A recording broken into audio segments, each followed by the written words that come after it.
Valerie heard the front door open and hurried to the hallway. "Finally you're at home. I've been waiting for you all morning, and your mum has already arrived." The woman welcomed her husband back from a business trip. He often travelled and stayed away longer each time, but it was his job, and Valerie didn't complain, understanding the situation. "Please come in," she greeted him and his companion warmly, as Terry had not returned alone. She wasn't too surprised. Perhaps it was a new colleague, and she invited her to have dinner with them. What's wrong with that? Valerie always prepared seriously for her husband's return, and there was always a place set at the table. Terry, however, was less cheerful, and brushing aside his wife, who had rushed to embrace him, spoke to a strange woman much more tenderly than he should. Come in, Marina. This is your new home. You'll be the mistress here now." Only then did Valerie feel a slight surprise, but at first she hoped it was just a silly joke, and she began to chatter. "Please come in. The table is already set. Make yourselves at home." Mrs. Thomas also emerged from her room, watching the scene without understanding what was happening. Terry decided to clarify the situation. "Sorry, Valerie, for the sudden surprise, but as you can see, Marina is expecting a child." He pointed to the guest's rounded belly. "It's mine, so we plan to get married and live here." "But what about me?" Valerie asked, genuinely confused about what to do. "Well, it's simple. You're an adult, you have no children. You have a job, so you can manage. Pack your things and go. You can rent an apartment or something. Just don't drag this out, please." "You see," the pregnant woman cut in with a sweet smile, "I'm due in 3 months, and I can't be too stressed right now, so the sooner you move out, the better for everyone. Don't rush with your things. You can take them when you find a place. Don't worry, nothing will go missing here." Realizing that no one was joking, Valerie, choking back tears, ran into her room and sat at the table, not knowing what to do next. The sweet couple stayed in the hallway, chatting cheerfully about something. Mrs. Thomas approached her crying daughter-in-law and gently stroked her head. "Well, what can you do, Valerie? These things happen. It's unfortunate, of course, but that woman is expecting a child. You can't deny it. And you and Terry have no children. It's been 4 years already. I've been waiting and waiting for a grandchild. All my friends laugh at me." "But what am I to do? Where can I go?" Valerie cried. "Well, Terry said you can find somewhere to live, and then your life will sort itself out. Maybe you'll find another man. Terry isn't the only one. It would be good if he had a child, since you can't have one yourself." Neither Terry nor Mrs. Thomas had ever criticized Valerie for not having children. Terry appeared unconcerned, and while his mother occasionally dropped hints, she never pressed the issue. But now, all of a sudden, it was a problem. Valerie felt rejected because she hadn't been able to conceive. Yet doctors assured her that she was physically capable of pregnancy. And now another pregnant woman was here, looking over the apartment like a vulture. Soon she would be sitting at the table Valerie had prepared and sharing her bed with her husband. And Valerie was expected to accept it quietly. No way, Valerie thought. She hurriedly got dressed and left the apartment without saying a word to anyone. But as she stepped outside and felt the cold air, she realized she had nowhere to go. Her mother had passed away years ago, her father had remarried, and she no longer had a place in her childhood home. Besides, her father lived quite far away, outside the city, and going there now was impossible. She had no close friends who could take her in even for one night. They were all married with children. She couldn't just sit on the street. It was autumn and cold. After some thought, Valerie headed to her job at the atelier. She was a trained fashion designer, and it had always been her passion. However, the owner had strong opinions and rarely considered Valerie's input, so she often ended up doing tasks far removed from her creative aspirations. Still, she was grateful because their small town offered few opportunities for her to fully utilize her talents. Here, everyone, including the boss, valued her as a reliable employee and appreciated her flexibility. With no children and a husband who was often away, she could take on extra responsibilities, arrive early and stay late. So from this point, she was very valuable for her boss. This didn't bother Valerie. She was often free and always kept the key to the office with her. She frequently locked up and opened the atelier, so why not go there now, after everyone had left, and spend the night? At least it would be warm. And she could start looking for a place to live in the morning. She entered the atelier without turning on the light and made a place to sleep. Then she lied and let herself cry, and only then she finally slept. She slept so deeply that she didn't hear the thieves who broke in that night. They targeted a recently arrived shipment of fabrics, taking the most valuable items. She only woke up when her boss arrived. As soon as he entered, he sensed something was off. At first, seeing her, he was pleased. "Oh, Valerie is already here. What an early bird. Great, there's a lot to do today. But what's going on?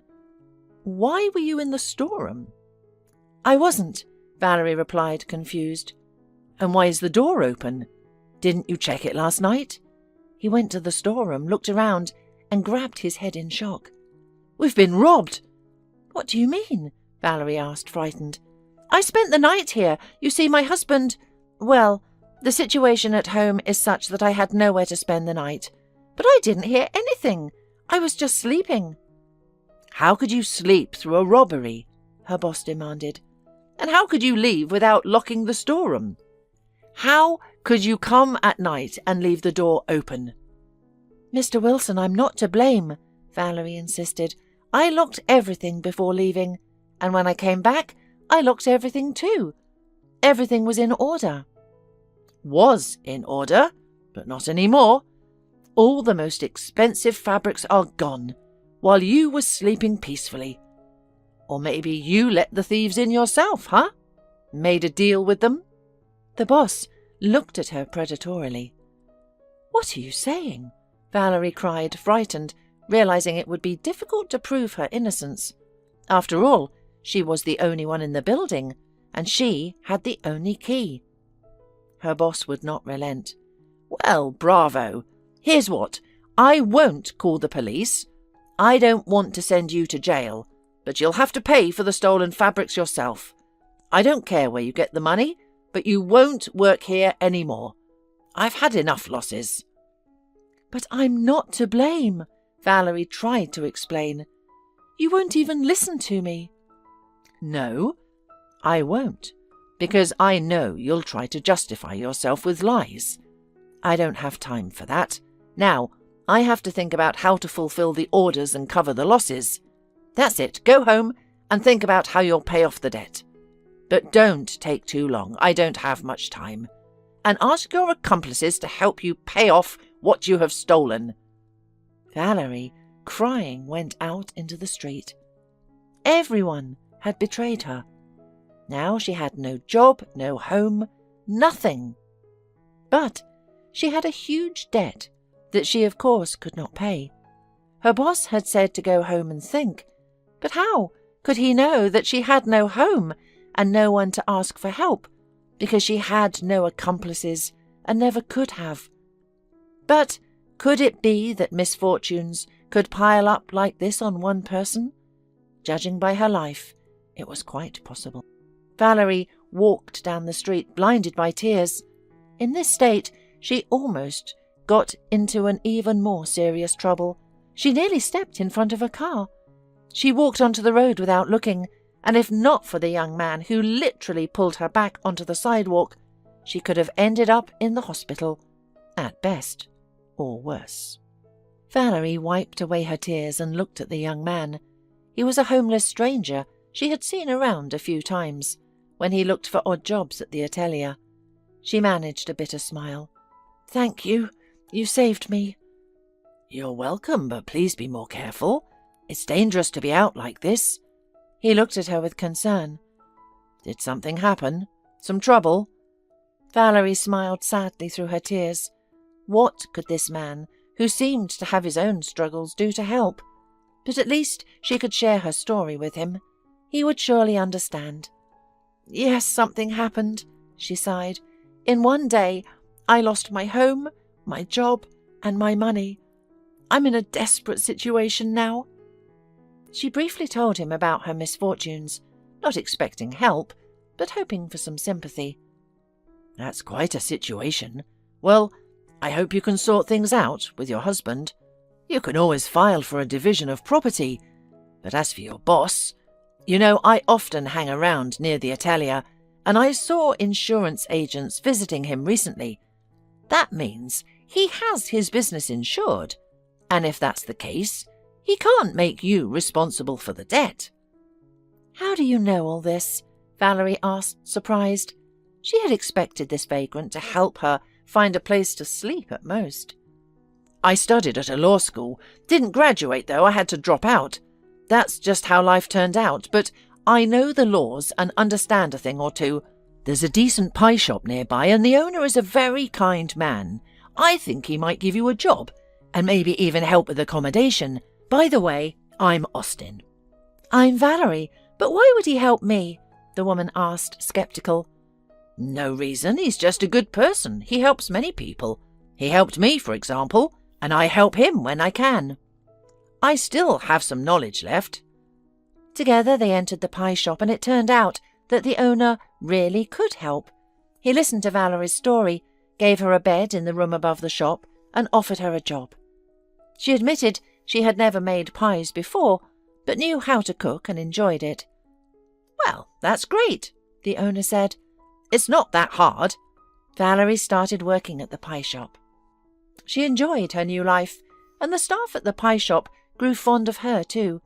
She no longer went home. It was too painful to see her husband with his new partner. Even Mrs. Thomas called once, not to offer comfort, but to blame her, saying it was her fault she couldn't keep her husband. Maybe she was right, but Valerie didn't want to see them any more.